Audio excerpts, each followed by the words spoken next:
Hello, everybody, and welcome back to another edition of the Stars and Stripes Cricket Podcast. I'm your host, Peter Della Penna, and on today's show we have one of the 14 volunteer women's coordinators for USA Cricket, Emily Reynolds, based out of Southern California. She's got an interesting backstory, having grown up between Pennsylvania and Arizona and discovered cricket only in the last 18 months, but she's caught the cricket bug. She's hardcore into her cricket, a big fan of the Australian teams in particular, which is where she discovered her cricket. She'll tell that story in great detail. First, I want to thank our Patreon subscribers, and we've got another one who's jumped on board, another Patriot, Nate Hayes, who had a hand to play in coordinating today's interview with Emily Reynolds. Nate got into contact with her initially for a story he was working on for Emerging Cricket. Nate put me into contact with Emily, so I appreciate that, Nate. And Nate has done fantastic work for Emerging Cricket since coming on board with them. And Nate, for those of you who don't know, also helped design and finish the completion of the cover jacket for my book, Inside the Selection Room, A Quest for T20 Cricket Stardom. And he's got some outstanding design and Photoshop skills he puts to use on a regular basis for a variety of things, whether it's designing cricket jerseys or cricket book covers, in my case. And it's great to have Nate on board as a Patreon patron, a patriot. And I encourage everybody else out there who listens to the podcast to show your support as well by signing up on Patreon. There's several different membership levels you can subscribe to offer varying levels of support that helps to keep the podcast going. And I appreciate everybody else who has jumped on board thus far as well. I also want to thank our sponsors for the podcast, DreamCricket, as well as Moosa Cricket Stadium, the first and original turf wicket facility in the state of Texas. For more information, call 713-534-2195. That's Moosa Cricket Stadium in Pearland, Texas. And now, here is today's guest, Emily Reynolds. Emily, welcome to the show. Hi, thanks for having me. You've had kind of an interesting introduction into cricket. We'll get to that in a minute. It was on a trip to Australia. But first, brief background about yourself. I know you were born in Pennsylvania, but you spent a significant time growing up in Arizona, and now you're based in Southern California. So what can you tell us about yourself? Born, Pennsylvania, raised in Arizona. About 6 years ago, I decided to move to Orange County, and it's been the best decision I've ever made. I have a dog, Malcolm, who you heard and will probably hear again, who is what I call my husband/child. He's very spoiled. And just kind of living out my days, working and walking and playing cricket. Now, your introduction to cricket was partially through your brother. Your brother is a professional baseball player. For people who don't know, Mikey Reynolds is how he's listed on Baseball Reference. He played at Texas A&M, started off at St. Mary's in Moraga, California, but then transferred, went to JUCO for a year, and then finished up at Texas A&M, was drafted in the 5th round by the Atlanta Braves. Is currently in the Arizona Diamondbacks organization. He took a bit of a hiatus from the Major League Baseball minor league system and spent some time playing in the Australian Baseball League. Yep. And that's kind of how you got your introduction to cricket. You were going to visit him. He played for the Adelaide franchise and also the Canberra franchise, but I think it was while he was playing for the Adelaide franchise, he spent 2 seasons there. That's how you discovered cricket. Take us into that story. So I'm not going to give my brother this credit because it was actually me. He gets enough credit. He's been the most popular child for most of our lives. So I'm going to take this one. But we were doing a family vacation to see him in Australia. I decided to go a week early and spend some time in Sydney by myself. And I saw that there was the Australia versus New Zealand test match happening on like the 4th of January. So I decided to go to day one, had no idea what was going on, but kept watching on TV the rest of the days and quickly became obsessed. However, then once I got to Adelaide, my brother introduced me to the Big Bash League, which I had no idea existed. Told me it was like kind of a more baseball time length format of cricket, and that, the point is to get the highest score quicker than a test match or anything like that. So we went to the Strikers game. I think it was Strikers versus Sixers. And I definitely then came home and immediately subscribed to Willow and watched the rest of the BBL. So a lot to unpack there. So I want to go back to the New Year's test. This was in January 2020. Yes. For time sequencing purposes. This was, you already said it was the Australia-New Zealand test. This is the test for the hardcore cricket diehards out there. Marnus Labuschagne, or Labuschagne, depending on how you want to pronounce his name. He scored a double century in the first innings, 215, and Australia wound up winning the match quite heavily, 279 runs, but it was Marnus's test match, is what it's most remembered for. Now, what I found fascinating over the years is that a lot of people are convinced that Americans don't have time for test cricket. It's too long, it's too boring, it's just not suited to the American temperament, if there is such a thing as an American temperament. There's a lot of excuses. I first discovered cricket through test cricket. In my travels abroad, I spent a semester in Sydney in 2005, and it was during the England-Australia series there. And I fell in love with test cricket because it was so different. There's nothing like it in American sports. It's very unique. It's got a unique selling point. And I find it fascinating that you were first drawn in to wanting to attend a test match in person, not a 2020 match, of all the cricket that was available in and around where you were first in Australia.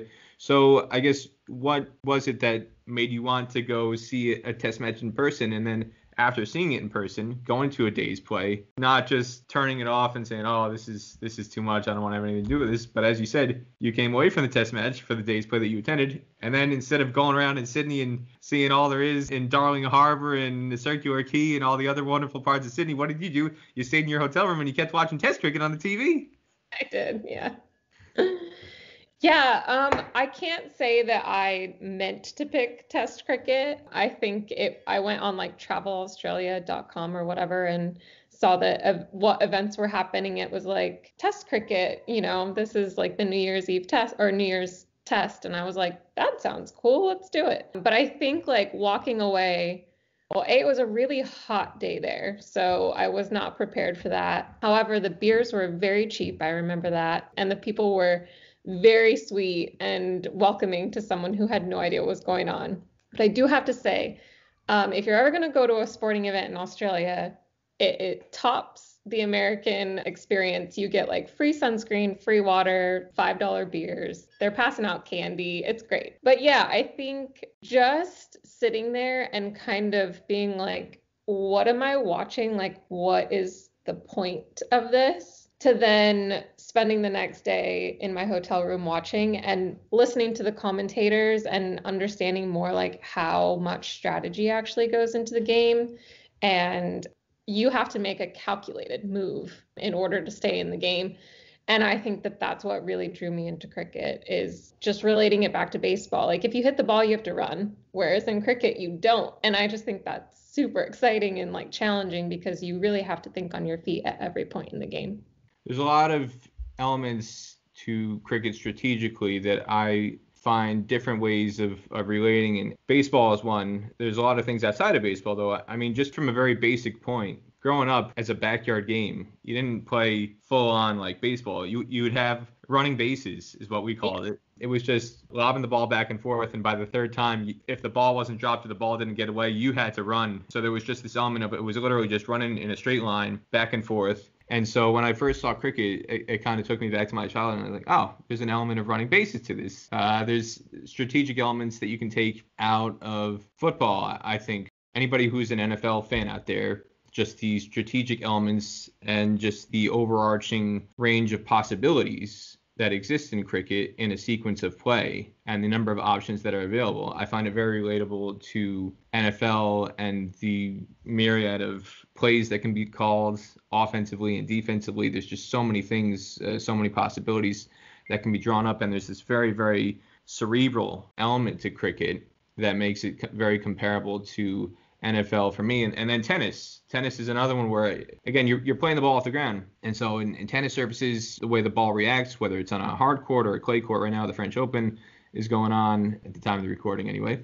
And, grass court Wimbledon, and growing up playing tennis, You learn to read the wrist position of the player so you can react to the anticipated spin that's coming, whether it's going to be top spin or back spin, or, again, the surface, how quick it comes off the surface. So there's just so many things about cricket that are an amalgamation of so many different sports. I mean, besides baseball, what other sports did you find that you were kind of observing things and relating to them in your initial formative experiences watching cricket in the ground or on TV? I can't say I really related it to any sport that I played. Sorry, I don't know how to turn these notifications off. But I played volleyball pretty heavily, and I played tennis. So I definitely can see like the, moving your feet, where the ball is dropping, like where to place the ball as well. And then serving is kind of like a similar type thing as bowling potentially. So, like, getting your arm up straight. But I can't say that I've taken any of my personal like sporting experience into cricket. I just kind of just went in blind and started taking lessons and went from there. Just on that point, too, I want to ask you about that. You mentioned your brother and the fact that he's been a professional baseball player. How competitive were you in sports growing up? You mentioned volleyball and tennis. Did you play high school? Were you a varsity athlete? Or how extensive was your sports experience? Yeah, so I mean, we're a really athletic family. So my dad played baseball and basketball, I believe, in college. My mom played tennis, and they were both triathletes when we were younger. So there's always something to do. And I definitely played baseball, but like not on a team. Never got into softball because then I was like, I've been dragged to enough little league games that I don't want to do this anymore. So I played soccer. I did swim. I did flag football until I threw the ball and hit some girl in the nose and felt really bad about it. But I did a lot, like, my parents weren't very keen on forcing anything either. So if I got hurt or hitting some girl in the face, like if I didn't want to do it, I didn't have to continue. I wish they would have been a little more, not forceful, but like persistent, because I think that I could have like not followed my brother because I'm older than my brother, but done, sports in college and kind of come along that path. And I get super obsessed too. It's like all or nothing. So right now I'm like all cricket all the time. Like I don't want to talk about anything else. And I wish I would have had that earlier. It's one of the things that I experienced when I first discovered cricket. I was 20 years old doing my semester abroad, and I felt like I had this rip in the space-time continuum, Back to the Future style, where it was like, I wish I could go back to like 1985 and discover cricket, and how different would my life have been, because I felt like I missed out on 20 years of my life. I explained it to some friends in a way that there was this line of demarcation, and it was almost as like I was born again or reborn, in the sense that I had my life September 14, 1984 to July 22nd, 2005. And then I kind of like died. And then I was reborn from July 22nd, 2005, where I started learning everything from scratch and was basically going through a fresh baptism, fresh initiation, fresh everything into cricket. And there was that first sequence of living that it was 20 years that I couldn't get back. 20 years where I thought, oh man, if only I had known cricket from the time I was born, or only I had these experiences where I was just trying to soak up as much as I could, warp speed. I was buying books. I spent my spring break in New Zealand, in Auckland, and it rained for 6 out of the 7 days I was there. And instead of trying to go outside and find stuff to do in the rain, I basically spent 6 days inside the bookstores in Auckland in the cricket section, and just on the cheap as a college student, just reading as much as I could of all the cricket books on the shelves without having to pay for them, because I thought there were so many biographies, so many autobiographies, so many other books I've got 20 years that I've missed out on, and all the history for 200 years prior to that I don't know about, that I need to absorb and get up to speed. So I completely understand where you're coming from in that sense, in terms of just getting completely easier, because we've got Instagram and YouTube and right at your fingertips. You're just inundated. And I'm like, okay, well, if I've got some downtime, I'm going to watch like a how-to bowling or like tips on bowling. 100%. And yeah, with the technology at your fingertips in 2021, it's easier than at any point in history, obviously, to learn all of this stuff. You got YouTube tutorials and YouTube, Wikipedia, and whatever else that you can get to online. Now, I want to go back a bit. You go to the test matches, and then you go to Adelaide. You go to the test match in Sydney, and then you go to Adelaide, and you see Rashid Khan takes a hat trick. Can you explain what you felt in terms of the crowd energy, in terms of the on-field action when you went to the T20 match, and how it was different, both good and bad? There's a lot of stereotypes about Test cricket versus T20 cricket, and I just want to find out for you, what were the things you liked and disliked, and what was more enjoyable, less enjoyable? So I went to the test match by myself. Knew nothing, knew no one. And I think that was it's definitely different from my experience going to the BBL, because it was with my brother, his friends, like some of his coaches. So it was like more of a community. But I just remember just sitting at the test match and it just being so quiet, and you're just staring from far away, and then people go, oh, and I'm just like, what? Like, what just happened? I have no idea. And I'd turn and I'd be like, can you tell me what just happened? And they're like, oh, call for LBW. And I was like, oh, okay, like, cool. What's an LBW? And then I think for the longest time, I was super confused because I had no idea what an over was. And the guy told me there's 6 balls in an over. And I was like, okay. But then when it says like 0.1, 0.2, on the scoreboard, and I was like, okay, that must go to 0.10. So I was like, is it 6 balls per 0.1? I was like, that's a lot of balls per. I was just so confused. But yeah, I didn't really grasp what I was witnessing, I think, as much at the test match than when I went to the BBL. The BBL, everyone's just like a little louder, and we were on the field, not the field, but like the grass area, so there was no seating. You just sat on the grass, and it was just really exciting if somebody hit a 6 and it came into the crowd and somebody's trying to catch it, or you're ducking or whatever. But the hat trick was fun because, again, didn't know what that was. So on the second wicket, my brother's coach was saying he's on a hat trick, and I'm like, can you please explain? He's like, if you get 3 wickets in a row, it's a hat trick. And I'm like, oh, okay. So it's just super tense environment. And then Rashid Khan, miraculously gets one. He just opens his arms like he's flying. And I was just like, this is awesome. I think I have so many videos on my phone of just trying to capture the replays or whatever it was. It was super exciting both places, but BBL, there's more kids. It's less time, so people might be getting drunker faster. But yeah, so that was the 2 different experiences. One of the things you said was after watching the game in person alone, you went by yourself. The way you talked about it, it sounded like you were really eager to go watch it TV. Mainly, it sounds like, to hear the commentators talking, just so you could absorb terminology, learn the language of the game, learn the flow of the game as it would be narrated by a commentator, versus the in-person experience with your brother and his friends, where you've got somebody side by side helping you to digest these things. What was the most helpful part for you among those things in terms of trying to learn the various elements of cricket in general, regardless of whether it was Test cricket or T20 cricket? Definitely just asking questions. Anything that I didn't pick up on, any word, I would just Google it, with the word cricket after. Because my phone is still, USA Google instead of Australian Google.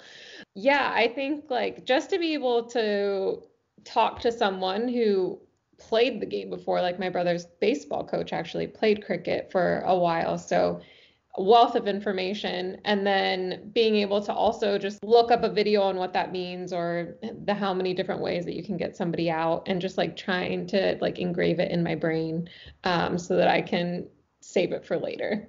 Of all those resources that are available technologically, is there anything you could pinpoint that was especially helpful, the resources that really helped speed up the education process? And is there anything you could think of that could be done better to recruit new fans who are potentially going through the same experience that you went through, but maybe make it a little bit easier or more adaptable for them?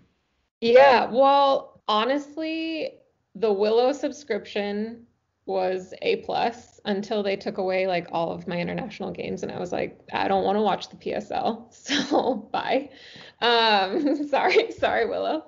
I literally watched every single game on the docket. Like, I just be like, okay, what's on like right now? If it was an Australia team, because I'm hardcore obsessed with the Australian women's team now. So I'd like save it for later. If it's at 4 o'clock in the morning, I'm waking up at 4 o'clock in the morning to watch it or whatever it is.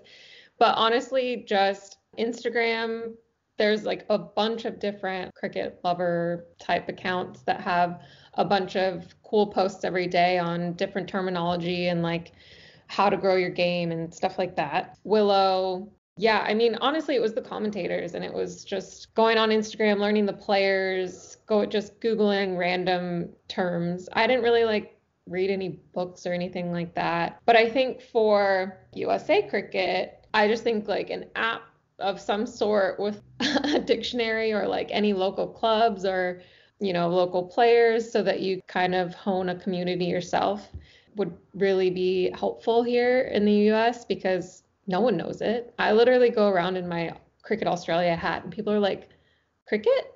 And I'm like, yeah. They're like, do you play? And I'm like, yeah. And they're like, cool.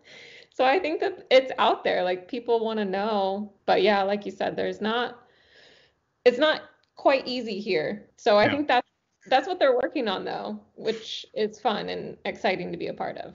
That is a good segue, I guess, to the next topic I wanted to ask you about. Now, you've been appointed recently as a USA Women's Cricket volunteer coordinator. Women's cricket, don't need me to tell you, it's at a very, very, very, very, very embryonic stage in America. It's been that way for 10 years. As somebody who grew up playing a lot of sports in the US, like tennis, like volleyball, soccer you mentioned as well, where at least in modern times, girls are really, really encouraged to get involved in these sports, especially soccer. I think the data points I have looked at and investigated, softball traditionally is seen as a very high participation girls sport, women's sport, but girls soccer has really dwarfed it ever since that 1999 women's FIFA World Cup victory where the USA won in the Rose Bowl. That really helped girls soccer, women's soccer explode in the country over the next 2 decades. And girls youth soccer is the number one participation sport for girls in America. I think it's over 2 million girls are participating in youth soccer nationally, and that's just from the ages of, I think, 6 to 12. That's tracked by the Aspen Institute in Colorado that tracks these things for youth sports, because there have been so few options and outlets for girls over the years. So you have a very high participation sport like girls soccer, where you've got more than 2 million girls playing. Softball is, again, well over 1 million. Girls basketball, well over 1 million. Nationwide, girls cricket, female cricket, all ages female cricket. I don't think there's more than 150 females nationwide that are playing the game. So what are the things that you experienced growing up in terms of recruitment and encouragement for girls sports that you participated in volleyball, soccer, tennis, that you think would be helpful mechanisms to really encourage girls to get involved in cricket? I mean, a lot of mine was just like school team sports, and I know that there's like a grassroots effort happening in the Bay Area right now for cricket to be added in elementary schools, which I think is very exciting. So yeah, mine was a lot of just like school team sports, something to do after school, or friends being like, hey, do you want to join the tennis team? And I'm like, I don't know how to play tennis, but like, let's go. I had a friend who was a gymnast who I was like, you're freaking cool. Like, I want to do this too. So I think that's really why they're bringing on these women coordinators, to help grow it just kind of grassroots naturally, like word of mouth for right now. I have to say that I am the #1 champion on that. Like, sign me up for all the elementary schools and I can go in there and talk to these girls and get them excited about it. Word of mouth for me, it was literally like jump on the bandwagon as a kid, like with your friends, or something that like you were passionate about and then I was good at, and then I was like, well, I don't really like this anymore. That kind of happens too. Like you said with soccer, like there are a lot of girls playing.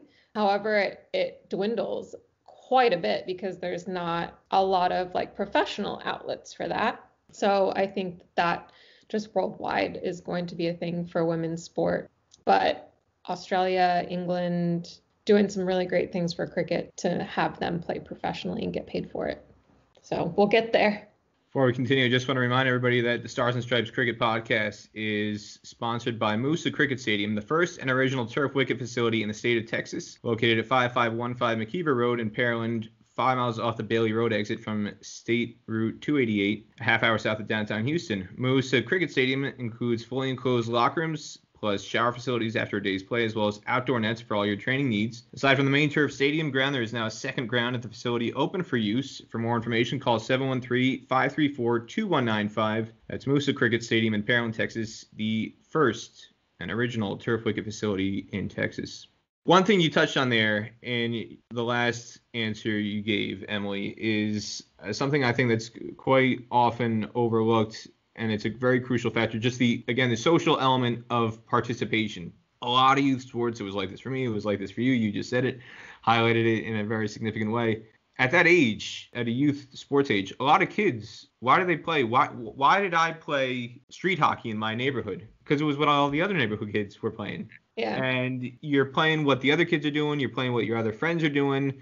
I might not have necessarily liked tennis as much as ice hockey or street hockey, but in the summertime, if all my friends who played street hockey had their parents sign them up to play tennis, well, I wasn't just going to sit at home and do nothing. I wanted to be where my friends were. So I played tennis. And if my friends were going to go play basketball or baseball, well, then I was going to go play basketball or baseball with them. And to me, that is such a huge obstacle that cricket has faced in this country, because I've heard stories anecdotally from parents and players themselves who said, I played cricket from the age of 10 until 15 or 16, but then I got to high school and all my friends were playing sports that were the high school varsity sports. And, they were playing football, they were playing lacrosse, basketball, they were playing baseball. And I was socially ostracized because I was the only kid playing cricket. It was more a matter of fact case of, well, my friends don't play cricket, not because they hate it, but just because they don't know about it and it's not available to them. And if I want to maintain my social contacts with my friend and peer group and my social network in the traditional sense, on the Facebook and Instagram and Twitter sense, but just my social friends, if I want to hang out with people and have something to talk about, I got to join one of these teams. And one of these teams is not a cricket team. And that's what holds people back. What do you think, aside from the overarching goal of, getting cricket into schools and getting cricket more established in terms of interscholastic program, what, if anything, do you think can be done to encourage more social spread of cricket in communities?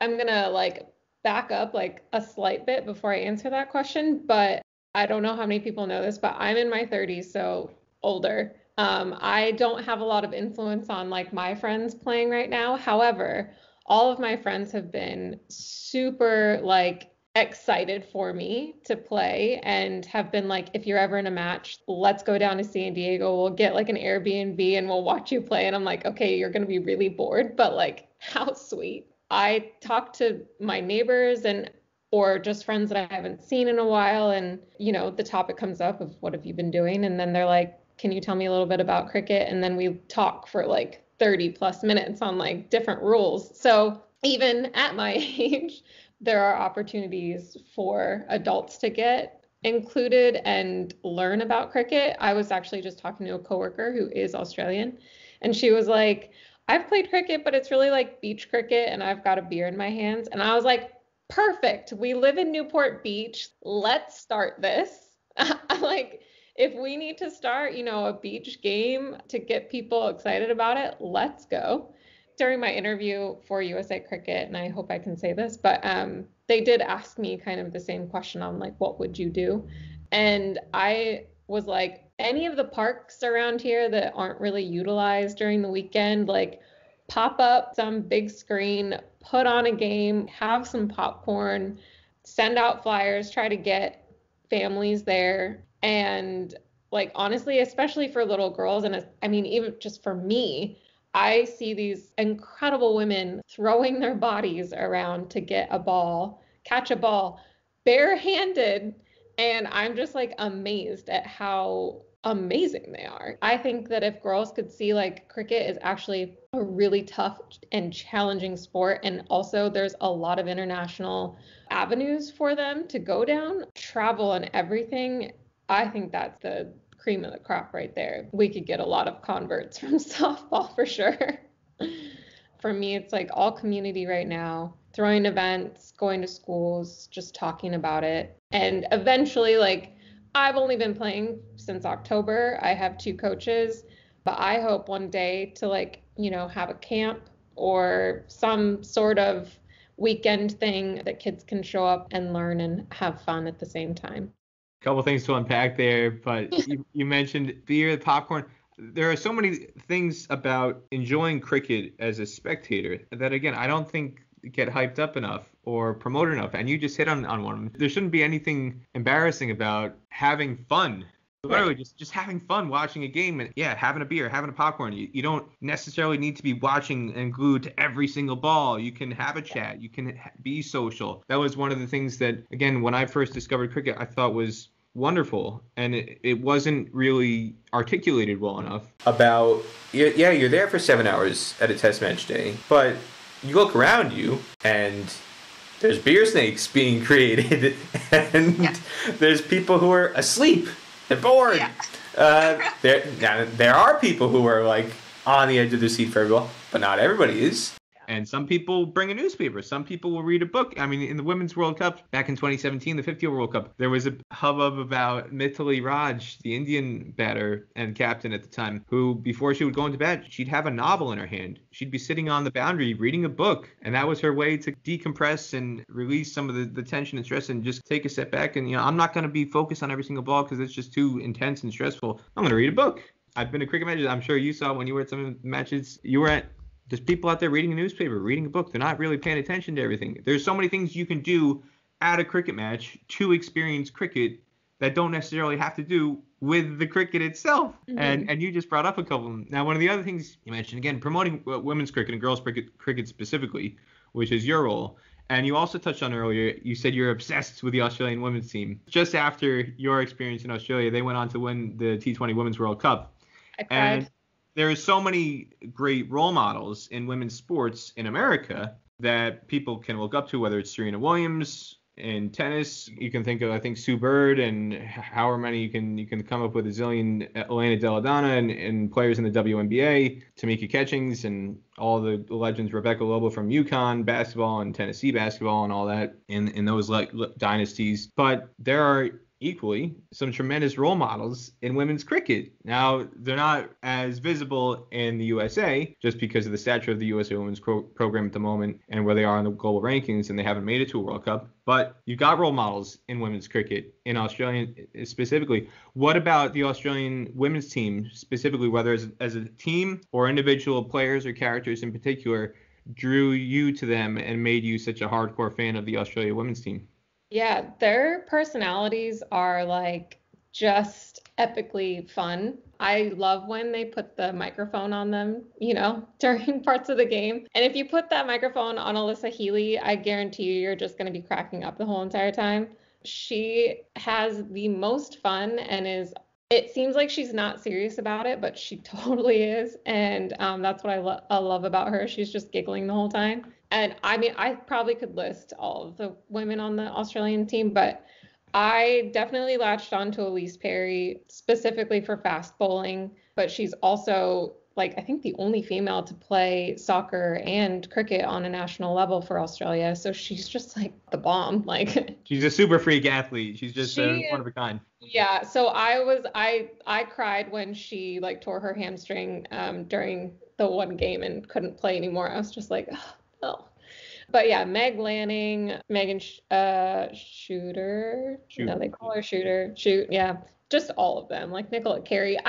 Nicola Carey, like, she doesn't want to smile, but then when she does smile, you're just like, oh, this is the best feeling in the world. Yeah, no, I could go on and on. They have this like way about them too, where they know that they're so good, but yet they're not flaunting it, and they just want to play and be the best. And yeah, I just can't stop watching them. You ran through a whole battery of names there, and one of the ones that stands out, Elise Perry, phenomenal two-sport athlete, double international in terms of playing for Australia women's soccer and Australia women's cricket. When I see her, I think there could be hundreds, if not thousands, of Elise Perrys just kind of lurking underneath the surface and in the radar in the USA. Now, you mentioned earlier you thought softball would be a good sport that could be tapped into to recruit players. Are there any other avenues you think would be excellent paths to recruit and convert athletes, talented athletes, into cricket and point to what's going on in Australia as a resource?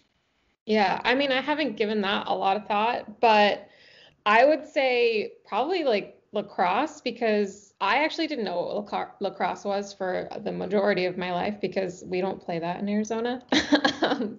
So I went to high school and I think I came out here and I was like, what's the lacrosse team? That takes a lot of skill and a lot of patience and like precision. And I don't think there's a lot of outlets for those players as well. So to be double athletes for lacrosse and cricket, I mean, it just kind of sounds good together too. When you say there's not a lot of outlets, you mean in the sense that once you graduate college, there's no professional pathway. Right. Yeah. So At least to my knowledge. And like, just in terms of like, if you want another option and you want something else to play, I just think that cricket could be a pretty good thing to tap into there.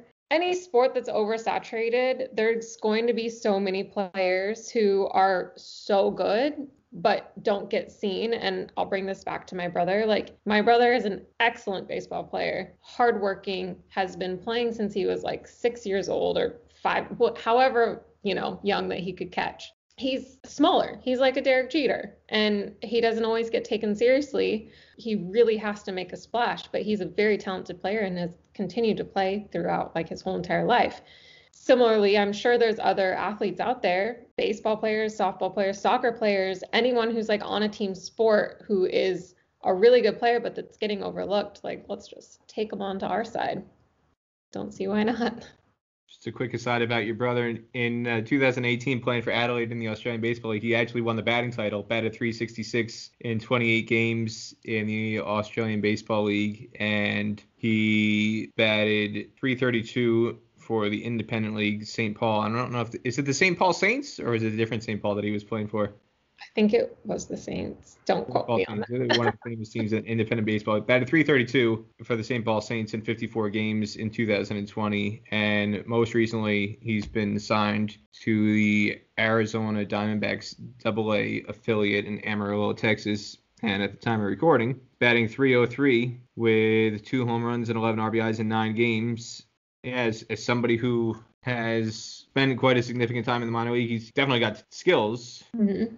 And he's somebody who, again, there's so many examples of players like your brother flooding the minor leagues who potentially could offer something, whether it's in cricket, male, female, whether it's softball, other sports. You brought it up. It's a fantastic point. Baseball is one of the weirdest sports where you get drafted and then you might just like end up on a farm team somewhere in the middle of nowhere. And, whereas like football, you get drafted and you're on the professional team. Like, baseball's crazy. The affiliated teams and how to get up to the MLB is just insane. But crossing my fingers for my brother, he deserves it. He really does. What would you say is the number one thing you're hoping to achieve in your role as a USA Cricket volunteer women's coordinator? Definitely participation down in Southern California, because there's not a lot. I think I'm actually playing in the women's intra-regionals in San Jose, and I think we had 9 girls that were both Seattle and Orange County area, so not a lot. Yeah, so I think it's just growing participation, awareness, engagement, excitement. Like, I just can't wait until I have more people to talk about and fangirl and just watch World Cups together. I want to do it. I want watch parties, and I want little girls aspiring to be Elise Perry or aspiring to be me. Why not? Next Emily Reynolds, why not? Yeah. Now, you mentioned it before. You said you're in your 30s. Do you mind me asking how old you are? I'm 31. 31. So, and I'm assuming this is going to be your very first competitive match. Yes, I've played in one match prior and I was the only female on it. I did not get to bat and I only bowled 2 overs. So yeah, this will be my first foray into competitive cricket. My point is, though, 31, you're never too old to start playing cricket is the point. Getting involved in the inter-regionals, I think, is fantastic. There's a story of Erica Rendler, who was a podcast guest on the Stars and Stripes Cricket podcast, and she only discovered cricket at age 29, very similar to yourself, in Australia. Took a family trip to Australia, discovered cricket at age 29, and not 9 months later, she was playing in the USA national team, and she's been in the national team for a decade now. Only discovered cricket at the age of 29. So there's no reason why there should be an age limit or a cap in terms of being introduced to the game. There's been an awful lot of chat and an awful lot of focus about you need to get young girls, you need to get school-age girls. But Eric Rendler is a prime example of somebody who she played NCAA Division I field hockey at Cal. She was a California Bear at Cal Berkeley. And almost a decade after her final competitive match with the field hockey team, she discovers cricket, picks it up, and before too long, she's in the national team. So there's really no reason why every effort shouldn't be made to cast the net as far and wide as possible, whether it's with yourself, Emily, or anybody else, any of your friends, or anybody else coming in contact with. Everybody's welcome. We're going to do some beach cricket, get everyone to learn the rules, and then we'll play some hardball. What's the number one thing you're looking forward to about your first match in the intra-regionals, especially considering it's the first match where you're going to be playing in a full female team? Oh, I think I'm more nervous than excited right now. Well, Erica is my captain, so I'm really excited to get to know her a little bit better. And then I'm just excited to be on an actual field or pitch, or I don't even know the correct terminology still, like when to use what, not sure. Yeah, I think like it's going to be a surreal experience for me. I am very nervous. My heart's already pounding right now, but I think it's going to be a really great, I've been waiting for this moment since January 2020. So during lockdown, I was like, no matter what, I'm going to learn how to play. Like I need to do it. And so now my dream is coming true. So I'm just excited to play and to learn more and to get to know these girls who are 13 plus. So I could be someone's mother at this point. Learning the game, playing the game, whether it's as a teenager, young girl, or as an adult. Again, I learned the game at age 20. I had to start learning from scratch as an adult. What to you has been the most challenging part of learning cricket technically from scratch, and what has been the most fun part for you about learning cricket from scratch? Well, I think I said this. I am obsessed with bowling, medium, fast-paced bowler here. I think like just the load up and everything about running up and bowling is my favorite technical part. Like my coaches are like, you're tired. I can tell you're tired. I'm like, no, I am not tired. I'm going to keep bowling. Please let me. I think in general, just like knowing that I can do it, that I've like accomplished what I said I was going to, that I'm still engaged and obsessed with it, and that I have people behind me that are like really rooting me on is what keeping me going. All right, time for the favorite 11, Emily. 11 questions. We'll try and do them rapid fire. You ready to rock and roll? Ready. All right, you said you live in Newport Beach. One of my favorite shows back in the day was The OC. Who is your favorite character in The OC? I don't know. I've never watched it. No, sorry. What is your favorite part of Newport Beach? Are there any famous locations that are used for films or recording TV shows that you come across that you enjoyed being in Newport Beach for? You know, this is going to sound boring, but the neighborhood that I live in is my favorite part. I know a lot of the neighbors because I walk my dog 3 times a day. So I think I'm a neighborhood favorite around here, and that's my favorite part. Your favorite part of being on a 14-hour flight to or from Australia? I could tell you an honest answer, which was downing 3 glasses of wine so that I could sleep the whole time. Nothing wrong with that. Nothing wrong with that. That's why the beverage card is there. Take care of the passengers. Favorite place you lived in Pennsylvania, Arizona, California, or somewhere else? Definitely here in Newport Beach. I don't count any of the other places I lived as cool or exciting. Favorite cricket ground experience you've had? SCG. In Moore Park. Wonderful part of Sydney. Right next to the Fox Studios, the Fox movie studios. Everybody who hasn't been there, you go to the SCG and right over the background is the Fox Tower for Fox Australia, where they film a lot of movies. Your favorite place to eat out on the road when you're away from home, whether it's a chain or anything else, where's your go-to place to eat? Starbucks. I'm personally a Dunkin' Donuts person. I won't take it personally if you like Starbucks, but I'm a DD guy. Are you a Coke or a Pepsi person? Coke. Coke all the way. Can't beat the real thing. Good answer. Your favorite cricketer? It's so hard, but I'm gonna have to say Elise Perry with like Alyssa Healy and Meg Lanning like right on the toes. Your favorite non-cricket athlete of all time, any sport? I'm gonna go with Maria Sharapova. Your favorite pizza topping? Mushrooms. Your favorite movie of all time? Anything with Judy Garland. So like Wizard of Oz, Meet Me in St. Louis, Easter Parade. Pretty top of the list. I have a lot of others, but we're not going to go into that. Final question. Your favorite show to binge watch on Netflix, Amazon Prime, Disney Plus, HBO Max, Hulu, Paramount Plus, any streaming service. What's your go-to that you can sit for hours at a time? Downton Abbey. Downton Abbey. Or Alias or Castle, Bones. I've been watching The Durrells in Corfu, The Crown. Like, I'm a TV person. You like the British options there, The Crown. I do like the British options. Emily Reynolds, favorite 11. Thank you so much for coming on the show today. I'll give you the final word. Is there anything else that you think people should know about you or what you hope to accomplish being involved in cricket in America? No, I mean, if you knew too much about me, you'd have more opinions. So I don't need to share them. But please watch some cricket on YouTube or Instagram or just do it. It's Nike, just do it. Awesome. Emily Reynolds, thank you for coming on the Stars and Stripes Cricket Podcast. Thanks for having me. This was fun. I know I say this from time to time about people I come across in American cricket. It's definitely true in the case of Emily Reynolds. We need another 10,000 Emily Reynolds in Southern California, across the rest of the state of California, across the rest of America, if cricket is going to get going in the right direction and significantly growing to the size that everyone hopes and dreams it can be. She has just got so much enthusiasm, so much energy, so much passion for cricket. She is somebody that I feel is going to be a very, very significant contributor to the growth of cricket, not just in the near future, but in the long term. She's here for the long haul. I want to wish everybody a very happy and a very safe 4th of July weekend. I know it's been a difficult year plus for a lot of people out there in America and in the rest of the world, but this is something to look forward to this weekend, to go out and celebrate, have fun, have a barbecue, have some hot dogs and hamburgers, have some fireworks, just enjoy the great summer weather